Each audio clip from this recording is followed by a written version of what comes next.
നെഹമ്യ അധ്യായം 6. നെഹമ്യക്കെതിരെ ഗൂഢാലോചന.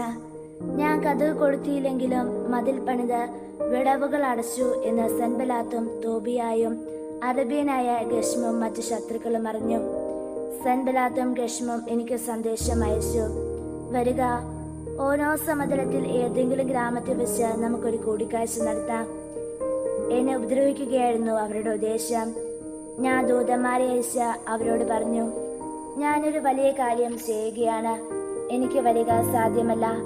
ഞാൻ ഇറങ്ങി വന്ന പണിക്ക് മുടക്കം വരുത്തുന്ന എന്തിന്? അവർ 4 പ്രാവശ്യം ഈ സന്ദേശം അയക്കുകയും ഞാൻ ഇതേ ഉത്തരം നൽകുകയും ചെയ്തു. 5-ാം പ്രാവശ്യം സൻബലാത്ത് ഭൃത്യനെ തുറന്ന കത്തുമായി അയച്ചു. അതിലിങ്ങനെ എഴുതിയിരുന്നു, നീയും യഹൂദന്മാരും എതിർക്കാൻ ഉദ്ദേശിച്ചാണ് മതിൽ പണിയുന്നതെന്നും നീ അവരുടെ രാജാവാകാൻ ഉദ്ദേശിക്കുന്നുവെന്നും ജനതകളുടെ ഇടയിൽ കേൾവിയുണ്ട്. ഗഷ്മും അതുതന്നെ പറയുന്നു. യൂദായിൽ ഒരു രാജാവ് ഉണ്ടായിരിക്കുന്നുവെന്ന് നിന്നെക്കുറിച്ച് ജെറുസലേമിൽ വിളംബരം ചെയ്യുന്നതിന് നീ പ്രവാചകരെ നിയോഗിച്ചിരിക്കുന്നുവെന്നും കേൾക്കുന്നു. ഇവയെല്ലാം രാജസന്നിധിയിൽ അറിയിക്കും. അതിനാൽ വരിക, നമുക്ക് കൂടിയാലോചന നടത്താം. ഞാൻ അവന് മറുപടി നൽകി, നീ പറയുന്നതൊന്നും നടന്നിട്ടില്ല, എല്ലാം നിന്റെ സങ്കല്പമാണ്. ജോലി ചെയ്യാനാവാത്ത വിധം ഞങ്ങളുടെ കരങ്ങൾ തളർന്നു പോകും എന്ന് കരുതി അവർ ഞങ്ങളെ ഭയപ്പെടുത്താൻ ഉദ്യമിച്ചു. ദൈവമേ, അവിടുന്ന് ഇപ്പോൾ എൻ്റെ കരങ്ങൾ ശക്തിപ്പെടുത്തണമേ. വീട്ടുതടങ്കലിലായിരുന്ന ഷെമായുടെ അടുത്ത് ഞാൻ ചെന്നു. അവൻ മെഹദാബേലിന്റെ പുത്രനായ ദലായുടെ മകനാണ്. അവൻ എന്നോട് പറഞ്ഞു, നമുക്ക് ദേവാലയത്തിനുള്ളിൽ കതകടച്ചിരിക്കാം. അവർ അങ്ങേ കൊല്ലാൻ നോക്കുന്നു. രാത്രിയിൽ അവർ വരും. ഞാൻ പറഞ്ഞു, എന്നെപ്പോലുള്ള ഒരാൾ പേടിച്ചോടുകയോ എന്നെപ്പോലുള്ള ആരെങ്കിലും ദേവാലയത്തിനുള്ളിൽ ഒളിച്ച് ജീവൻ രക്ഷിക്കുമോ? ഞാനത് ചെയ്യുകയില്ല. അവന്റെ വാക്കുകൾ ദൈവപ്രചോദിതമല്ല എന്ന് തോബിയായും സൻബലാത്തും കൂലിക്കെടുത്തതുകൊണ്ടാണ് എനിക്കെതിരെ പ്രവചിക്കുന്നതെന്നും എനിക്ക് മനസ്സിലായി. ഭയപ്പെട്ട് ഇപ്രകാരം പ്രവർത്തിച്ച് ഞാൻ പാപം ചെയ്യുന്നതിനും അങ്ങനെ എനിക്ക് ദുഷ്കീർത്തിയുണ്ടായി എന്നെ അപഹേളിക്കുന്നതിനും വേണ്ടി അവർ അവനെ കൂലിക്കെടുത്തതാണ്. എന്റെ ദൈവമേ, തോബിയായ്ക്ക് സൻബലാത്തിനും അവരുടെ പ്രവൃത്തികൾക്കും തക്ക പ്രതിഫലം നൽകണമേ. പ്രവാസികയായ നോവദിയായെയും എന്നെ ഭയപ്പെടുത്താൻ ഉദ്യമിച്ച മറ്റ് പ്രവാസികമാരെയും ഓർക്കണമേ. മതിൽ പൂർത്തിയാകുന്നു. അങ്ങനെ 52-ാം ദിവസം ഏലൂൾ മാസം 25-ാം ദിവസം പണി പൂർത്തിയായി. ഇതറിഞ്ഞ് ഞങ്ങളുടെ ശത്രുക്കളും ചുറ്റുമുള്ള ജനതകളും ഭയപ്പെട്ടു. അവർക്ക് ആത്മവിശ്വാസം നശിച്ചു. ഞങ്ങളുടെ ദൈവത്തിന്റെ സഹായത്താലാണ് ഈ പണി നടന്നതെന്ന് അവർ മനസ്സിലാക്കി. ആ കാലത്ത് യൂദായിലെ ശ്രേഷ്ഠന്മാരും തോബിയായും തമ്മിൽ കത്തിടപാടുകൾ ഉണ്ടായിരുന്നു. അവൻ ആരായുടെ പുത്രൻ ശിക്യാനിയുടെ ജാമമാതാവായിരുന്നു. തോബിയയുടെ പുത്രൻ യോഹനാൻ ബറാക്കിയായുടെ പുത്രൻ മെശുലാമിന്റെ മകളെയാണ് വിവാഹം ചെയ്തിരുന്നത്. അതിനാൽ യൂദായിൽ പലരും അവന്റെ പക്ഷത്തായിരുന്നു. അവർ എന്റെ മുൻപിൽ അവനെ പ്രശംസിച്ചു. ഞാൻ പറഞ്ഞവയെല്ലാം അവനെ അറിയിക്കുകയും ചെയ്തു. തോബിയ എനിക്ക് ഭീഷണി കത്തുകൾ അയച്ചുകൊണ്ടിരുന്നു. നെഹമ്യ അധ്യായം 7. മതിലിന്റെ പണി തീർന്നു. കതകുകൾ കൊളുത്തുകയും കാവൽക്കാരെയും ഗായകരെയും ലേവ്യരെയും നിയമിക്കുകയും ചെയ്തു. ഞാൻ എൻ്റെ സഹോദരൻ ഹനനിയായെയും കോട്ടക്കാവൽക്കാരുടെ അധിപനായ ഹനനിയായെയും ജെറുസലേമിന്റെ ഭരണമേൽപ്പിച്ചു. വിശ്വസ്തതയിലും ദേവഭക്തിയിലും ഹനനിയ അതുല്യനായിരുന്നു. ഞാൻ അവരോട് പറഞ്ഞു, വെയിൽ മൂക്കുന്നതുവരെ ജെറുസലേമിന്റെ കവാടങ്ങൾ തുറക്കരുത്. കാവലുള്ളപ്പോൾ തന്നെ വാതിലുകൾ അടച്ച് കുറ്റിയിടണം. ജെറുസലേം നിവാസികളെ ആയിരിക്കണം കാവൽക്കാരായി നിയമിക്കുക. അവർ താങ്കളുടെ ഭവനത്തിന്റെ എതിർവശത്ത് സ്ഥാനമർപ്പിക്കണം. തിരിച്ചു വന്ന പ്രവാസികൾ. നഗരം വലുതും വിശാലവുമായിരുന്നു. നിവാസികൾ വിരളവും. വീടുകൾ പണിതിരുന്നില്ല. ശ്രേഷ്ഠന്മാരെയും നായകന്മാരെയും ജനത്തെയും വിളിച്ചുകൂട്ടി. അവരുടെ വംശാവലി തയ്യാറാക്കുവാൻ ദൈവം എന്നെ പ്രേരിപ്പിച്ചു. ആദ്യം മടങ്ങി വന്നവരുടെ വംശാവലി ഗ്രന്ഥം ഞാൻ കണ്ടെത്തി.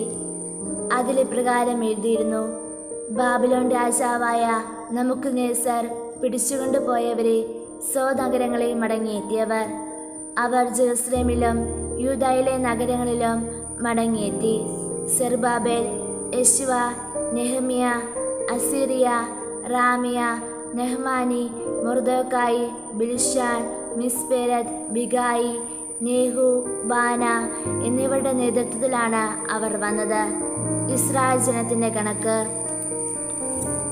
ഫറോഷ് കുടുംബത്തിൽ 2772, ഷെഫാത്തിയ കുടുംബത്തിൽ 372, ആരാം കുടുംബത്തിൽ 682, പത്മോഹബാവ് കുടുംബത്തിൽപ്പെട്ട യെശുവയുടെ യോവാബിന്റെയും സന്തതികളായി 2818, ഏലാം കുടുംബത്തിൽ 1284, സാദ് കുടുംബത്തിൽ 845, സക്കായ കുടുംബത്തിൽ 760, ബിനോയി കുടുംബത്തിൽ 648, ബേബായുടെ കുടുംബത്തിൽ 628, അസ്ഗദ കുടുംബത്തിൽ 2322, അദോനിക്ക കുടുംബത്തിൽ 667, ബിഗായി കുടുംബത്തിൽ 2067, ആദിൻ കുടുംബത്തിൽ 655, ആദേർ എന്നറിയപ്പെടുന്ന ഹെസക്കിയയുടെ സന്തതികൾ 98, ഹാഷും കുടുംബത്തിൽ 328, ബസായി കുടുംബത്തിൽ 324, ഹാഫിഫ് കുടുംബത്തിൽ 312, ബിഗോൻ കുടുംബത്തിൽ 95, ബെത്ലഹേമിലെ നെഫാഹിലെയും പുരുഷന്മാർ 188, അനാഥോത്തിലെ പുരുഷന്മാർ 120,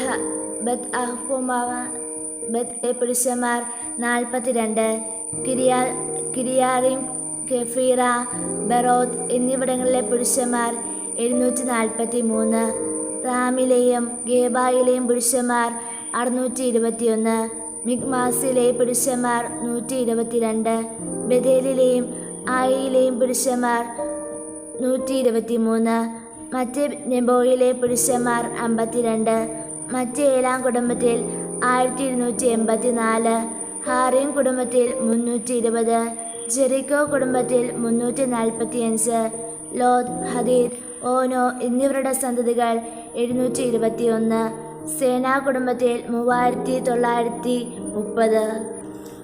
പുരോഹിതന്മാർ. യശ്വ കുടുംബത്തിൽ യദായുടെ സന്തതികൾ 923, ഇമേർ കുടുംബത്തിൽ 1082, പാശൂർ കുടുംബത്തിൽ 1247, ഹാറിം കുടുംബത്തിൽ 1017, ലേവ്യർ. ഹൊദവ കുടുംബത്തിൽ യെശുവയുടെ കമ്മിദേലിൻ്റെയും സന്തതികൾ 74, ഗായകർ. ആസാഫ് കുടുംബത്തിൽ 148, വാതിൽ കാവൽക്കാർ ശലും, ആദർ, തൽമോൻ, അഗൂബ്, ഹതാത്തിയ, ഷേബായ എന്നിവരുടെ സന്തതികൾ 138. ദേവാലയ ശുശ്രൂഷകർ.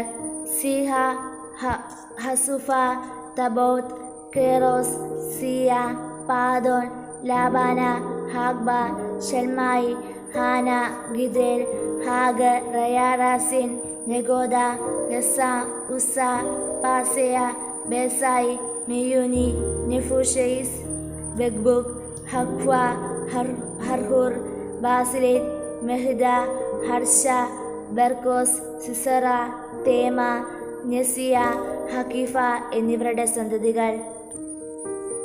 സോളമന്റെ സേവകരുടെ പുത്രന്മാർ.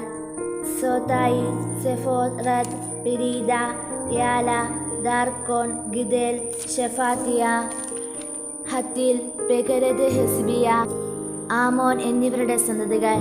ദേവാലയ ശുശ്രൂഷകരും സോളമന്റെ സേവകന്മാരും ആകെ 392 പേർ.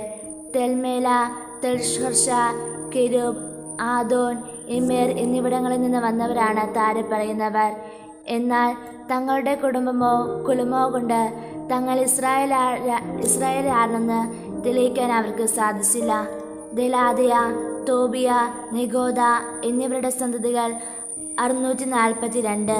പുരോഹിതന്മാരുടെ പുത്രന്മാർ ഹുബായ, ഹക്കോസ്, ബർസിലിയ എന്നിവരുടെ സന്തതികൾ.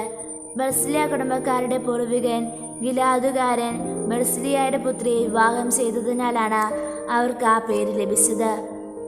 വംശാവലി പട്ടികയിൽ പേരില്ലാത്തതിനാൽ അവരെ അശുദ്ധരാക്കി കരുതി പുരോഹിത ഗണത്തിൽ ഉൾപ്പെടുത്തിയില്ല. ഉറീം, തുമ്മി ഉള്ള ഒരു പുരോഹിതൻ വരുന്നതുവരെ വിശുദ്ധ ഭോജനത്തിൽ പങ്കുചേരുന്നതിൽ നിന്ന് ദേശാവധി അവരെ വിലക്കി. ജനം ആകെ 40,360 പേർ. ഇതിനു പുറമെ അവരുടെ ദാസിദാസന്മാർ 7,337 പേരും ഗായികമാരായി 245 പേരും ഉണ്ടായിരുന്നു. 236 കുതിരകളും 245 കോവർ കഴുതകളും 435 ഒട്ടകങ്ങളും 1220 കഴുതകളും ഉണ്ടായിരുന്നു. കുടുംബത്തലവന്മാർ ദേവാലയ നിർമ്മാണത്തിന് സംഭാവനകൾ നൽകി. ദേശാധിപതി 1000 ദാരിക് സ്വർണവും 50 ഷാൽനപാത്രങ്ങളും 530 പുരോഹിത വസ്ത്രങ്ങളും നൽകി. കുടുംബത്തലവന്മാർ നിർമ്മാണ നിധിയിലേക്ക് 20,000 ദാരിക് സ്വർണവും 2200 മീന വെള്ളിയും നൽകി. മറ്റുള്ളവർ 20,000 ദാരിക് സ്വർണവും 2200 മീന വെള്ളിയും 67 പുരോഹിത വസ്ത്രങ്ങളും നൽകി. പുരോഹിതന്മാർ, ലേവ്യർ, വാതിൽ കാവൽക്കാർ, ഗായകർ, ശുശ്രൂഷകർ തുടങ്ങി ഇസ്രായേലിലെല്ലാം താന്താങ്ങളുടെ പട്ടണങ്ങളിൽ താമസിച്ചു. 7-ാം മാസമായപ്പോഴേക്കും ഇസ്രായേൽ ജനം താന്താങ്ങളുടെ പട്ടണങ്ങളിൽ വാസമർപ്പിച്ചിരുന്നു. നെഹെമ്യ അധ്യായം 8. നിയമം പരസ്യമായി വായിക്കുന്നു. ജനം ഒറ്റക്കെട്ടായി ജലകവാടത്തിന് മുമ്പിലുള്ള മൈതാനത്തിൽ സമ്മേളിച്ചു. കർത്താവ് ഇസ്രായേലിന് നൽകിയ മോശയുടെ നിയമഗ്രന്ഥം കൊണ്ടുവരാൻ അവൻ നിയമജനായ എസ്രായോട് ആവശ്യപ്പെട്ടു. 7-ാം മാസം 1-ാം ദിവസം പുരോഹിതനായ എസ്രാ സ്ത്രീകളും പുരുഷന്മാരും തിരിച്ചറിവായ എല്ലാവരും അടങ്ങുന്ന സഭയുടെ മുമ്പിൽ നിയമഗ്രന്ഥം കൊണ്ടുവന്നു. അവൻ ജലകവാടത്തിന് മുമ്പിലുള്ള മൈതാനത്ത് നിന്നുകൊണ്ട് അതിരാവിലെ മുതൽ മധ്യാഹ്നം വരെ അവരുടെ മുമ്പിൽ അത് വായിച്ചു. ജനം ശ്രദ്ധാപൂർവം ശ്രവിച്ചു.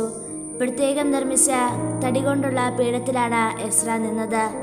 മദീദിയ, ഷേമ, അനായ, ഉറിയ, ഹിൽക്കായ, മാസയ എന്നിവർ അവൻ്റെ വലതുവശത്തും പെദായ, മിഷായേൽ, മൽക്കിയ, ഹഷൂം, ശബദാന, സക്രിയ, മെഷുല എന്നിവർ ഇടതുവശത്തും നിന്നിരുന്നു.